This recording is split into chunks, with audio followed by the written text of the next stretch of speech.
Hello, everybody, and welcome to What the Hell Should I Watch? I'm Steve Stebbing. I'm here to give you everything that you need to put in your eyeballs this weekend and for the following week. And as usual, if you haven't already, please like and subscribe. Just kind of rub that button there and give me some validation because I would really appreciate it.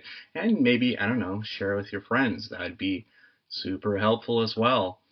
It's a really weird week this week as I didn't have any like new major releases come out in theaters, so played a lot of this by ear, but definitely some good stuff to talk about this week. All right, first up is How to Have Sex, and it's not as fun as it sounds like. Basically, this movie follows three British teenagers who go to Malia on the island of Crete for a coming of age trip and party and getting drunk for the main purpose of losing main character Tara's virginity, something that seems to drive these characters. And as predicted, it's a slow slide into hell, essentially, and it's a personal hell, and something that probably damages her thoughts about sex going forward. But I don't want to get too deep on that subject. The film is directed by Molly Manning Walker, who is a director that I didn't really know a lot of. She wrote and directed this film, and such an interesting voice to be told in this one, because it's something that came from a sort of real life experience that she went through in seeing some these girls partying and stuff and trying to gain a life lesson out of it. And so she decided, well, I can easily make a movie out of this one. But the driving force, besides Molly's script and her direction, is Mia McKenna Bruce, who plays Tara, the lead character. I'm kind of reminded of Florence Pugh mixed with a bit of Olivia Cook, as far as her performance and how she holds herself on screen. But as far as like a first major role for her, I think this is a really good landing spot. And I'm sure a lot of casting directors looked at this movie and being like, yeah, she's perfect for this or for this interesting role. I think that she definitely has a bright future ahead of her. I also think it's interesting that that Molly wanted to film this originally on the, let's get this right, in Magaluf, which is on the Mediterranean island of Majorca. But a heavy mafia presence deterred her from ever wanting to do that, and I can kind of see it because if you're going to film on a mafia-owned area, you probably have to grease multiple hands to get that done. But all in all, like behind the scenes aside, this is a really solid film. And if you like a good British drama, I think this would be up your alley for sure. Next up is a movie called Sometimes I Think About Dying. And no, it's not a continuation of a B plot from Barbie. No, this is the new Daisy Ridley film, and it's directed by Rachel. Let's get this right. Rachel Lambert, who is a filmmaker I hadn't really heard her name before. She'd done a few short films and one feature. It's like an hour and 14 minutes, which I just kind of found out about. So hopefully I can find it streaming somewhere. But Daisy Ridley basically plays Fran, a office worker who isn't outgoing, pretty much a recluse, keeps to her desk, keeps to herself, is very much into kind of the people watching aspect until a new coworker starts working there. The newest member of our little family. This is Robert. Hello. Hey. Fran. And kind of opens her up as the two start to hang out more, and she starts to open her wings a bit more and lose that little bit of a recluse side and maybe find a little romance at the same time. And honestly, like, I know besides Star Wars and Ophelia and the film that she did with Tom Holland and stuff and Murder on the Orient Express, we haven't got a lot of Daisy Ridley work out there. I think the Star Wars stuff scarred her from the public for good reason for a while. I think it's still upsetting because you don't want people to feel like you've like not served the thing that they're a fan of. But I think this portrayal of Fran might be the crowning achievement in her very, very young career. But I think it's a really good and relatable role, relatable to a lot of people that feel that social anxiety, that feel that want to bottle things up and just stow away to yourself. And the movie, as according to my wife, the movie is also really, really um, relatable when it comes to office culture and office life. And I know my wife a few times was like, "Yep, I feel her. Oh, I feel that there. I feel that there too." But it's just a really, really interesting film. And there's also another character in this movie, plays a retiring character. The actress's name is Marcia DeBonis. She was Debbie on Heels, which recently got canceled, the Stephen Amell wrestling show, which I really dug. But she's been done a lot more stuff. But she's basically retiring as like in the beginning of the movie, and she doesn't, like, quickly find out she doesn't want to leave. That's her life. That's her friends. That's what she does with her life. And it's like heartbreaking because you can it makes sense. I mean, there is, especially if you're working a job that you care about, there is, I think a lot of people can relate to this, that there is like a family, there's a kinship. And when you're here, you're family.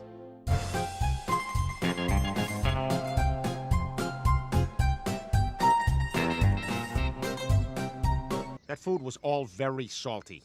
And then when you realize that that's coming to an end and now you don't have that anymore, the end of it could be seriously crushing. But another great drama, like we're on a roll this week. How to Have Sex is great. And Sometimes I Think About Dying is another great movie. Very different movies, but both really, really great films.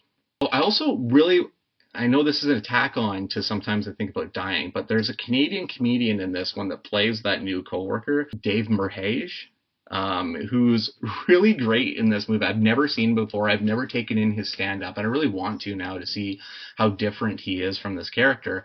But I loved his introduction into it. Like, it's an awkward conference room, round table, what's your favorite food type of introduction, which I thought was really funny. But then once you get an introduction to him, his character, it's pretty wild, and it's directed at Fran's character, at Daisy Ridley's character, Fran, who is like kind of like the more uptight person, I would feel. So the fact that he is quickly, within meeting this girl over typing, is able to disclose some of this information is pretty funny. So I think he's really great. They have really good chemistry on screen, and I think that's a big part of what makes this movie work. Next up is Perfect Days. This is a Japanese film, and I think this is really kind of funny because just a few weeks ago, I was talking about Werner Herzog, Radical Dreamer, the documentary about German New Wave creator Werner Herzog. And now we get one of the other creators of German New Wave, Wim Wenders, doing a Japanese story, and doing it so well. Like, he honestly could mesh this type of story in with a director like one of my favorites, who I wax on about, Hirokazu Kurita. Like, this film could be in that conversation. It could be in that Drive My Car conversation. Like, it is just a really heartfelt and character-centric story that I really love from the get-go, because basically this film follows a Tokyo janitor who drives place to place and listening to his classic cassette tapes. He's got just a wild collection of cassette tapes, a lot that are worth a lot of money, which becomes a bone of contention later in this film.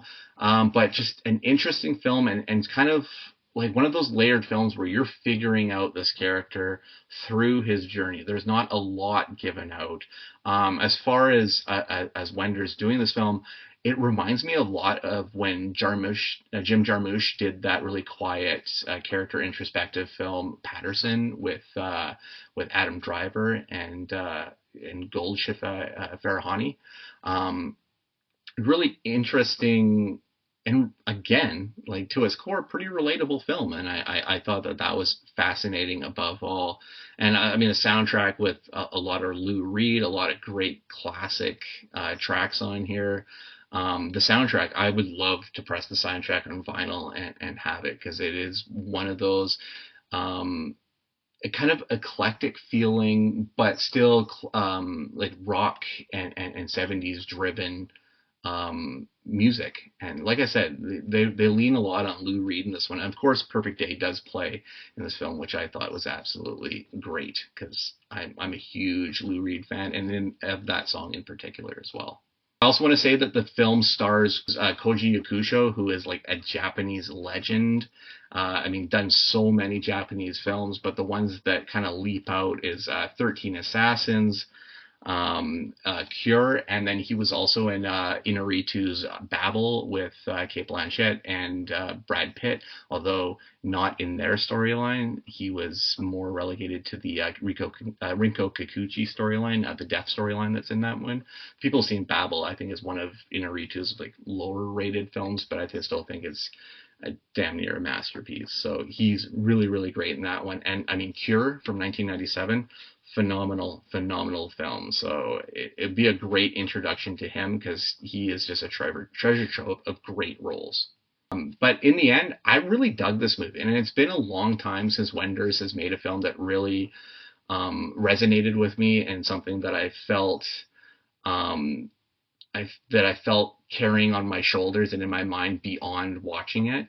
It's been a long time. I think 2005's Don't Come Knocking was the last film that I really thought was really interesting and that I really recommended to people. It's the one with Sam Shepard.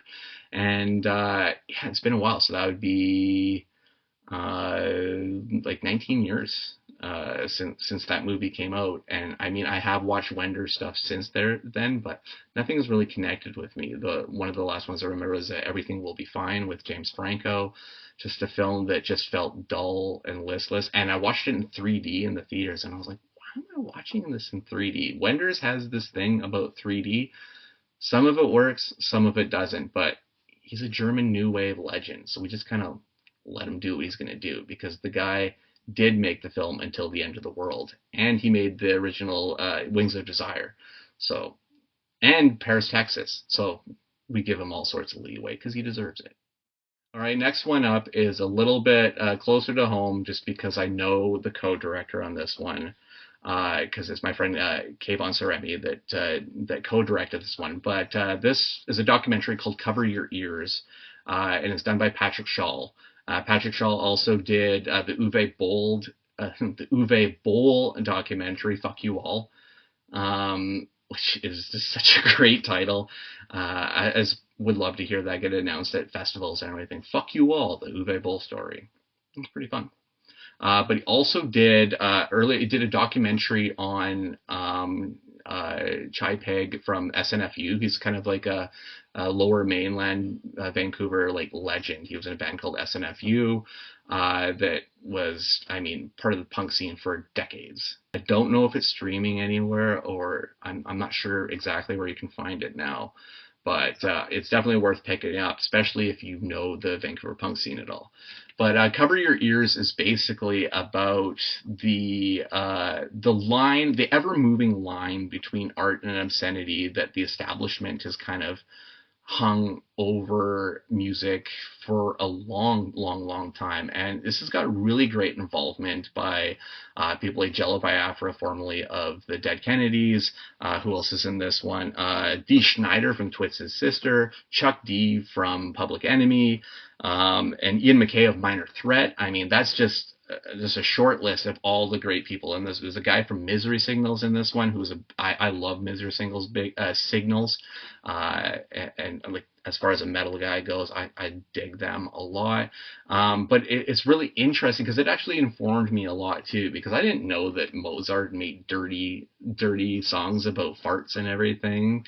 And you know, some of the blues and jazz and everything that had been censored over the years. And then cleaned up so nobody was wiser to these things. And also, like, to see Jello Biafra go head to head with Tipper Gore about censorship on Oprah Winfrey's like original show, I think is also really fascinating. There's a lot of depth to this documentary. My only gripe would be that maybe some of the narration felt a little quiet to me. But as far as informative documentaries go, I think Cover Your Ears is a really solid film, and I look forward to checking out more from Patrick Shaw. All right, let's get to some of the re-releases that have landed on my doorstep. And the first one out this week is Footloose 4K. This is one of those original 80s quintessential films. This was the first leading performance from Kevin Bacon. Well, screw you! I'm Kevin Bacon! An iconic one still to this day. He still has to pay off wedding DJs to not play Footloose so that people don't want him to do the Footloose dance. Because First you gotta do the truffle shuffle. Come on! Do it! Come on! Do it!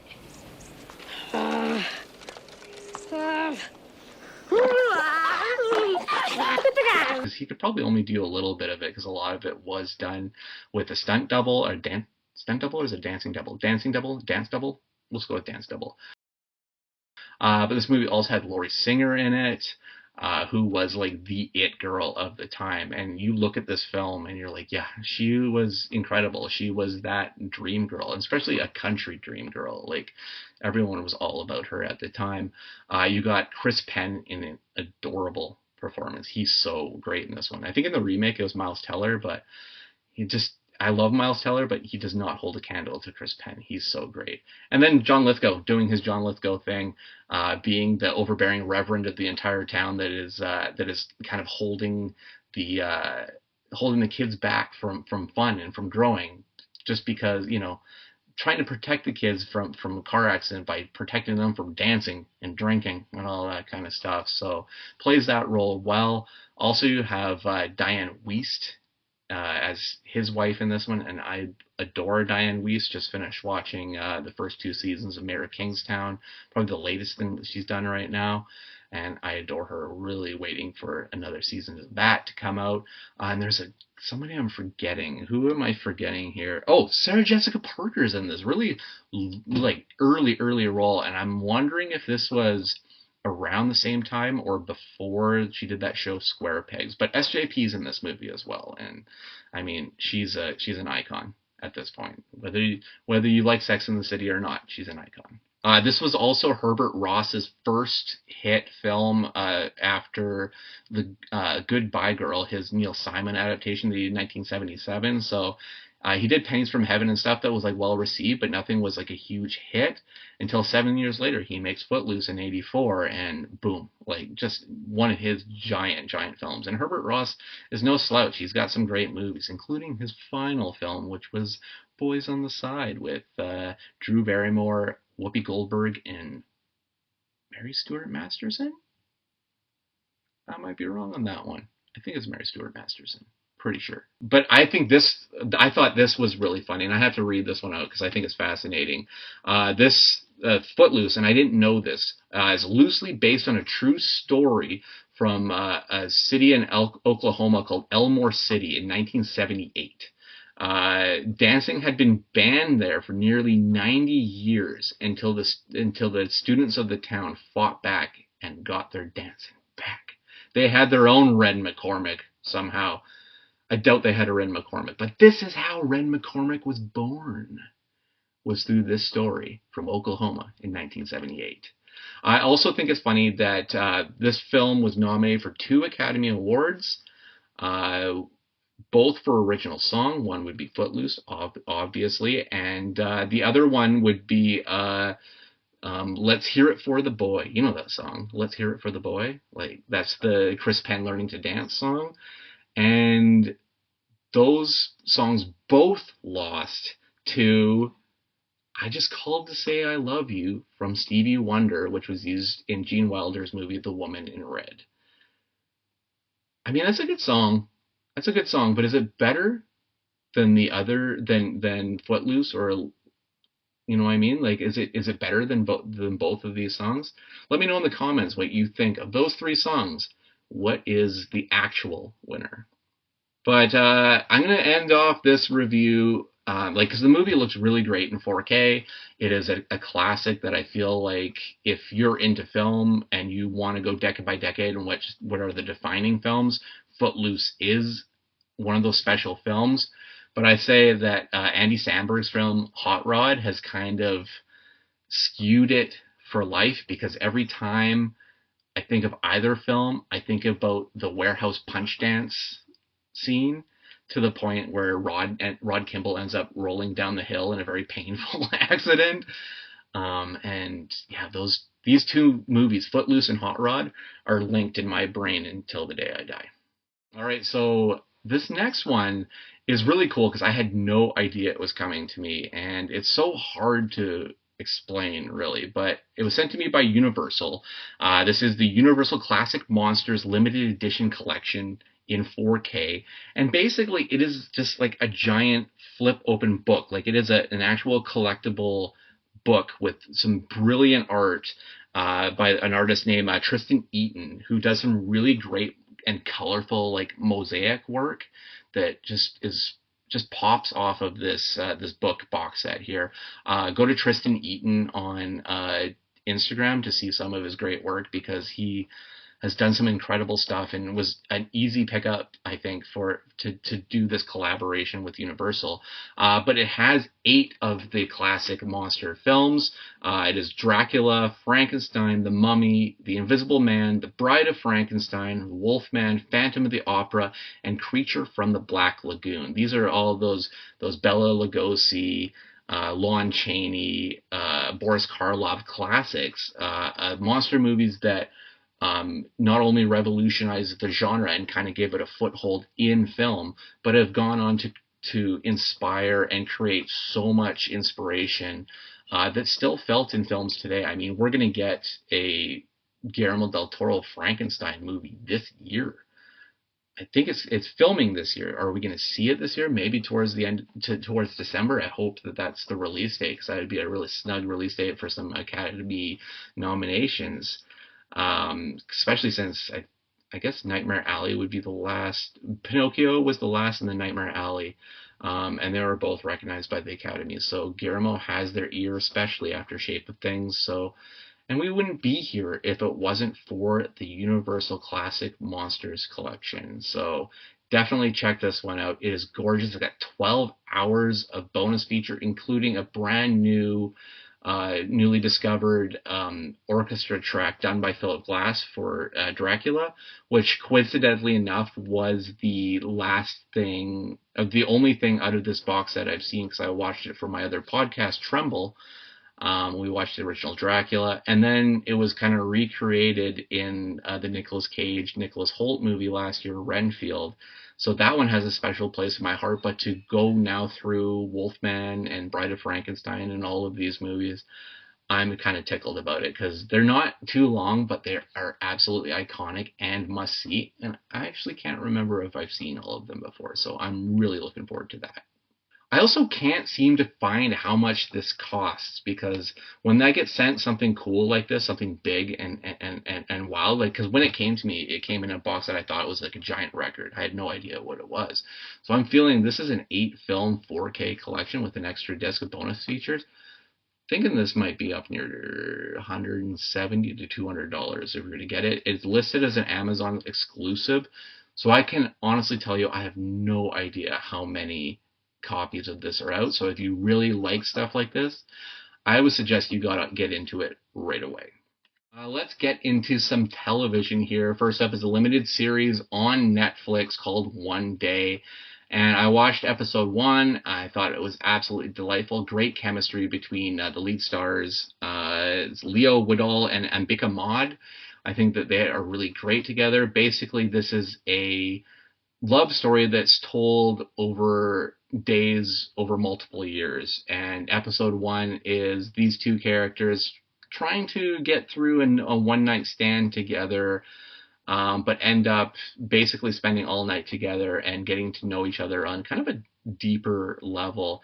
And as a guy that really loves like the Before trilogy and films like this, like conversational films, like even non-romantic stuff like End of the Tour and whatnot, like this kind of stuff is my jam. And I had no idea going into this one that this was actually based on the Anne Hathaway, Jim Sturgis movie One Day from 2011. And I had no idea. It's a Lona Scherfig movie, the woman that did An Education, which is a movie I absolutely love. And I totally spaced that she had done this movie with Anne Hathaway. So as a Lona Scherfig fan, I have no excuse. I am failing. Be on the show later. I'll bring the actual movie version of One Day. But I think it's a good series. I think it's going to grab an interested following, not exactly ones that I've taken in one day before, but it might, the movie, but it might get new viewers who are just looking for something off the beaten path. They're not going to recognize any stars from this one, but I feel like once you get 15-20 minutes into the first episode, you'll start to see its appeal. So I highly recommend it.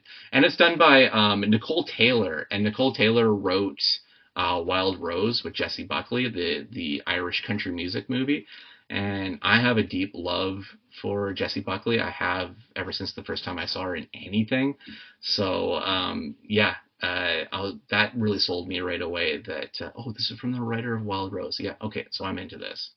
The second show that's on my list here, thanks to my Apple TV Plus screeners, I was able to get into it. It's The Dynasty.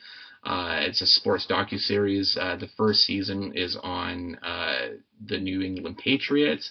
And I honestly took in the first episode after watching the Super Bowl and kind of felt football ready to take in some more football stories. I'm not a huge football guy, but I know the game enough to watch it and know what's going on. And I will say that as far as the New England Patriots go, I hated the Patriots for a very long time. Scandals and all. You really wanted to hate on Tom Brady for a long time, but as an adult that's paid attention to the game for a while now, you got to recognize that Tom Brady is probably one of the best quarterbacks ever in existence. Could be the GOAT. His Super Bowl rings definitely say he's the greatest of all time, and his numbers definitely say he's the greatest of all time.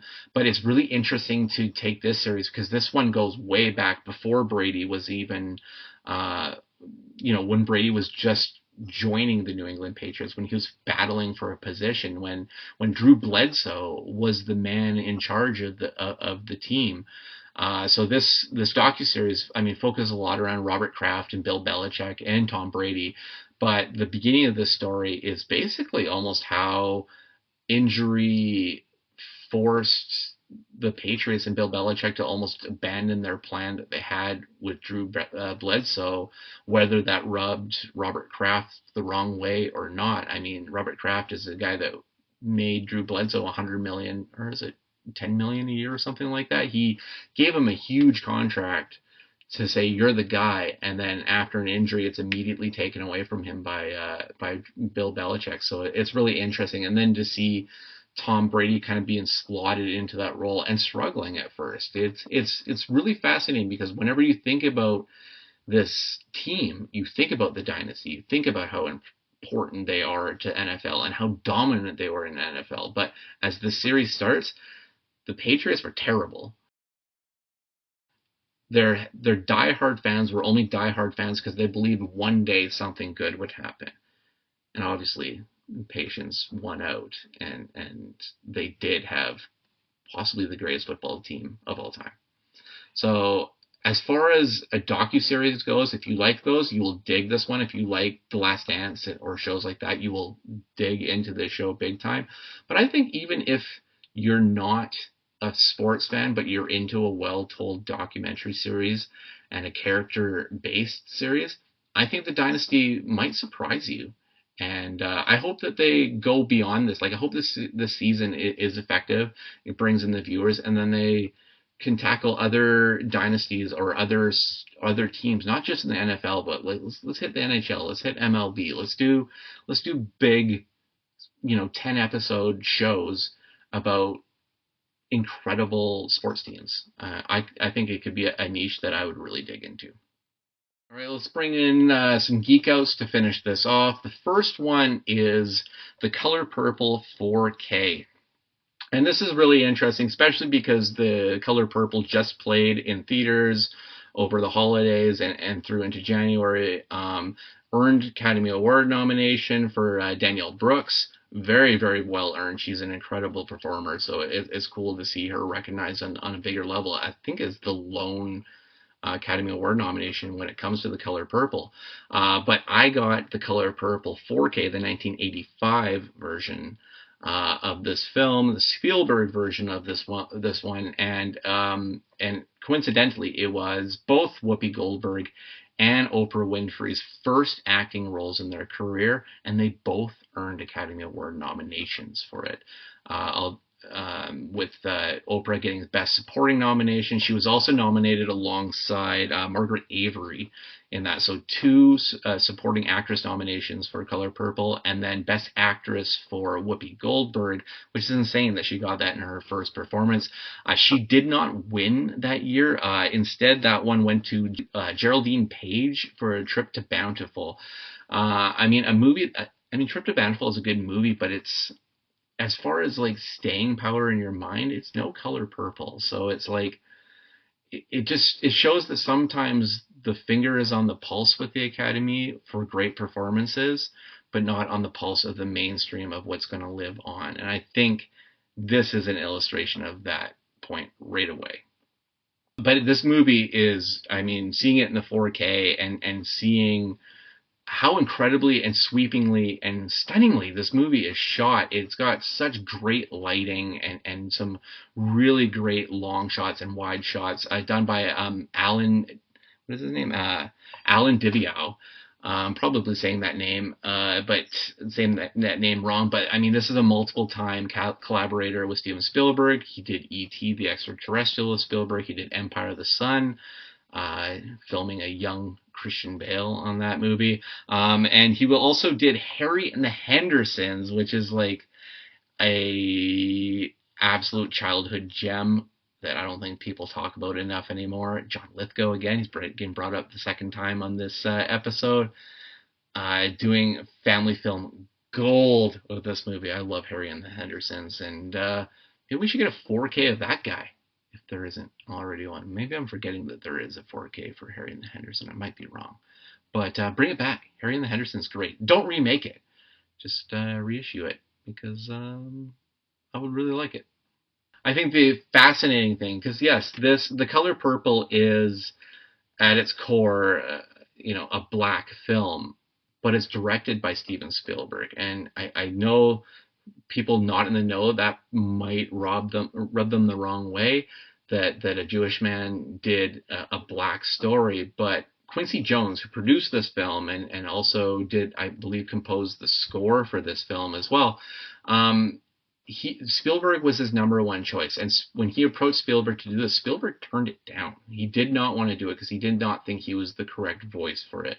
But Quincy Jones had to hound him and take it to him over and over again, being like, you're the only one that I want to do this story, that I want to adapt this story. The whole thing earned 11 nominations. No wins, but 11 nominations. So Quincy was right in the end, it looks like.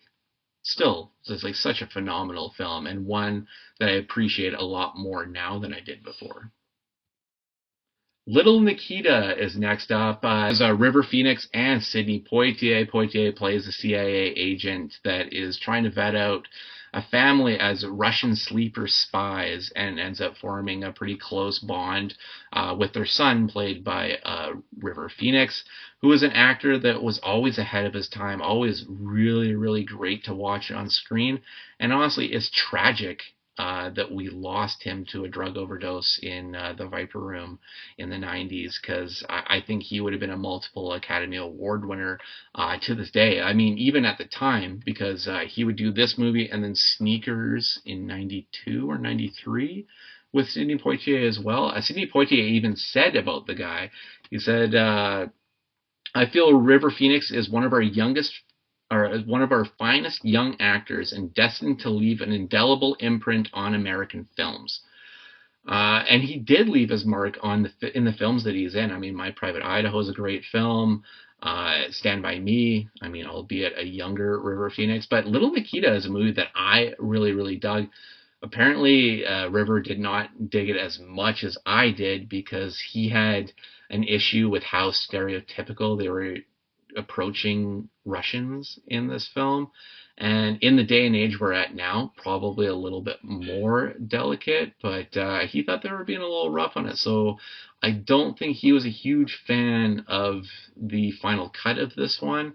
And I know that the new studio had, I forget what his name is at the time, had real issues with the first cut of this movie and told the director, Richard Benjamin, that we need to get a new editor in because this is probably the worst film I've ever seen in my entire life. So I'm really wondering that first cut looked like, because I actually think this movie is really not too bad. And it's funny because I'm seeing this movie as an adult now and kind of re-ingesting, because I didn't see it when I was younger. But at the time, Richard Benjamin, before this movie, made The Money Pit with Tom Hanks and Shelley Long, which is a movie I used to watch a lot, like over and over again. I loved that movie. And then after he made Little Nikita, he also made My Stepmother is an Alien with Dan Aykroyd, Kim Basinger, and a really, really young Allison Hannigan. And I loved that movie too. So it's like, that would have been a trifecta. If I knew that Little Nikita was in there, I could have been into that whole Richard Benjamin trio, right in that microcosm area. So I thought that was pretty funny.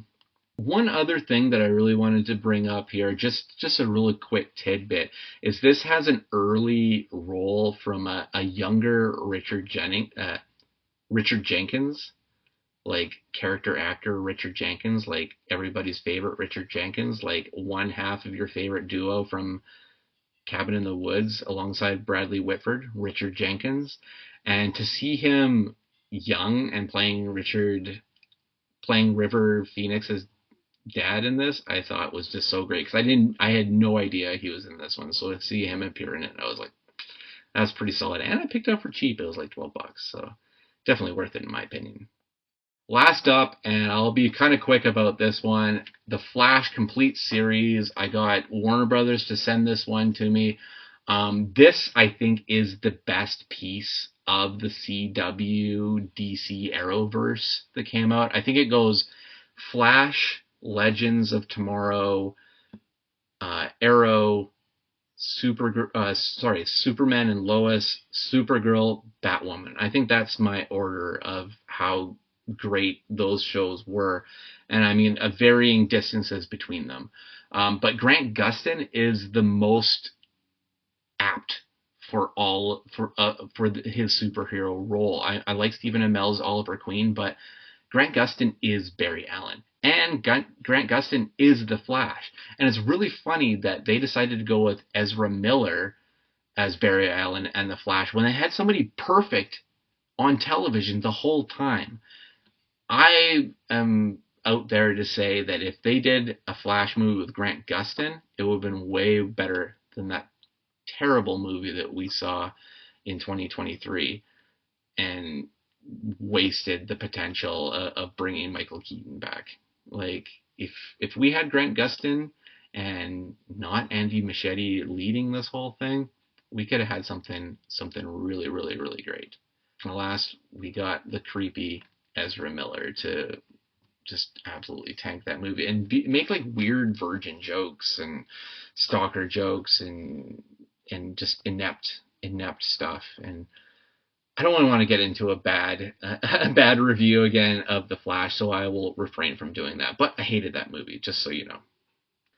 Also, this one has Tom Cavanaugh, and I've been a Tom Cavanaugh guy for a long time, since Ed was on TV and his great guest starring appearances on Scrubs. But The Flash, his performance in The Flash might be like the pinnacle of it in my mind of his career, because he does such a fun job with that character in all the different facets. I mean, there's villain stuff in this one, like it's all over the place, because of course Flash deals with multiverse and everything, so there's a lot of different stuff going on. But Tom Cavanaugh is just perfect. Everything he does. And there's also like a wild rogues gallery when it comes to the Flash that I think that they pulled off nicely. I mean, there's easy ones like Captain Boomerang, Captain Cold, and stuff like that. Great casting when it came to those ones, because I think Dominic Purcell was Captain Cold, and he's really great in it. Or no, wait. maybe it was Wentworth Miller. I don't know. It's one of the Prison Break guys that played that role, and they're both great in it. And they even did King Shark in this one. And King Shark is like back in the day, like back in the original, the John Wesley Shipp days of doing the Flash, they never would have been able to do a good King Shark, but they did a good King Shark in this one. So you gotta hand it to them. And also with this box set, I talked last week about me wanting to own all the pieces of Kevin Smith media out there. Well, I got more because he did a handful of episodes of Flash. I even had some friends that worked for Kevin Smith, and I am jealous of them for the rest of my life, if we're being honest about it. But the Flash complete series, all 9 seasons in one box set, so I'm very happy to get that. All right, that is everything for What the Hell Should I Watch this week. Next week, I will be coming with Madam Web as my movie of the week. I am not feeling too pumped about it because the trailer looks like it was put together by AI, as does the storyline. None of it looks exciting, and as my wife says, Dakota Johnson is a blank piece of paper with bangs. Copyright Jen Stebbing. But thank you everybody for checking out this episode. You can find me on Twitter, Instagram, Letterboxd, and Threads at The Steeple Dead. My website is stevestebbing.ca. You can go on there now. I have a new feature that I'm doing every 2 weeks. It's called Songs of a Fortnight. It is all my songs of the day compiled onto Spotify playlists, and I give little blurbs about what these songs mean to me. I am delving into music, something I've always been interested in, but never really written about. So I'm doing that, a little side off of the music. So please check that one out. You can also check out shiftheads.ca. All of my stuff gets shared there by Shane Hewitt in that group. Also on the Shift Heads Facebook group. Join that group. I think they're almost 3,500 now. So let's make this group bigger. Of course, please like and subscribe. I would love to see my numbers go up. That's a selfish thing, but please help me out because I love you guys for checking out this video. And like I said, Madam Web next week. So until then, please be more charismatic than a blank piece of paper with bangs.